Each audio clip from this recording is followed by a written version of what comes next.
you know, the thing about Power Rangers is that it was a huge kids show and everyone dreamt of being a Power Ranger at some point. So we try to recreate that for them, and they'll want autographs and photo ops, but they want to hold the helmet, they want to, you know, do the whole morphine sequence with us, and we eventually will say it's morphin time at some point, but we let them say it because we've said it and we want them to say it and kind of have that moment. And it's crazy because when they walk up, you literally can see in their eyes they turn 6 years old again. So we just let them have that childhood moment, and we just kind of have fun, you know, we're the fun bunch.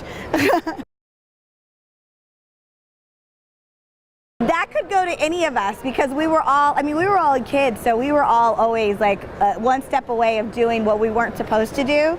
But I think every day we would kind of swap out. We try to be professional, but after 12, 15-hour days, you just start losing your mind and you just start having fun.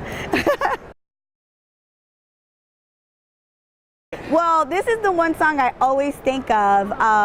Remember Salt and Pepper Shoop? That was like the hugest song when we were making the movie. And so when we went to Australia, like that was like the only song that they played. And we were like, we got there, we were all like dancing to it. But at the end, we hated the song because it just got played so much. So I would say Shoop by Salt and Pepper.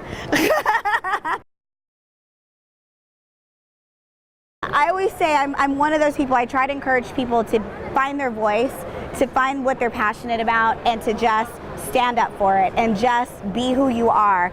And the best way that you can do that is just shine a light on your thoughts, you know. And so I really try to encourage people to find their confidence, to just, you know, find out who you are, because everybody I feel like was made perfectly. So even if you don't fit in, the cool thing about Comic-Con is the weirder you are, the cooler you are. So when you don't fit in, that's even better. That's even better. Now you're a different voice, you know, and you're going to be stronger. So I try to do that on social media. You know, I don't know if it comes across, but we usually have fun and we'll get in heated debates. It's like everything happens on my page, but it's all just so people can speak. Like, we can speak in this country, so we got to do it, right? Well, when we were promoting the movie for the original Power Ranger movie, we got to do the hand and footprint in front of Mann's Chinese Theater. And at that moment, like, I just remember looking out and there were literally hundreds of paparazzi, and they would, like, they all knew who your name, and I was like, who told them my name? But it was just like the flash bulbs, and it was that moment where you're standing there and you just envision like Marilyn Monroe and like all these Hollywood icons who got to do that, and here we are, you know, a bunch of teenagers getting to do the same thing they did. At that moment I was like, okay, this is big. This is big. It's one thing when someone says, oh, you're on the #1 kids show in the world, but when you experience that kind of moment, then you realize, okay, maybe I am. Maybe I am on the #1 kids show in the world, because this is too cool. So that moment was pretty iconic.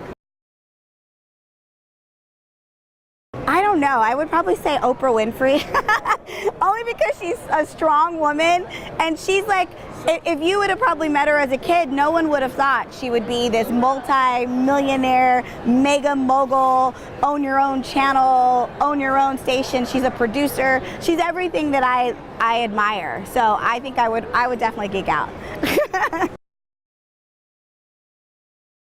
A fan, well, fans have given me everything. So, like, they gave me this helmet, but a fan gave me this life-size, like, Yellow Ranger, and it was like the movie Ranger, and I was like, where did you get this?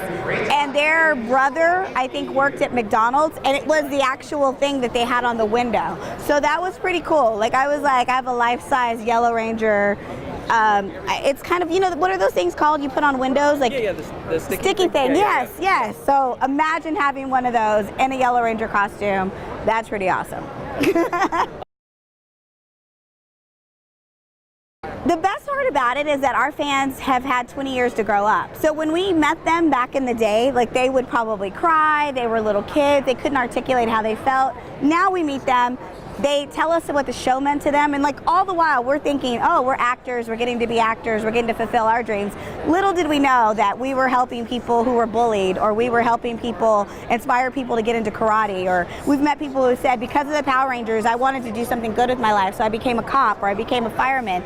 Like, they're real heroes, you know. And so when you hear those kind of stories, or people who say, you know, I lost my parents, but when I was a kid, that's what we used to do. We used to watch Power Rangers together. So it reminds me of those good times. It's like, the way it resonated with people is beyond. So it's like almost, you know how people tell you stop and smell the roses? We get to stop and smell the roses because they kind of give us, you know, that experience, and it's just mind-boggling. It's morphin' time.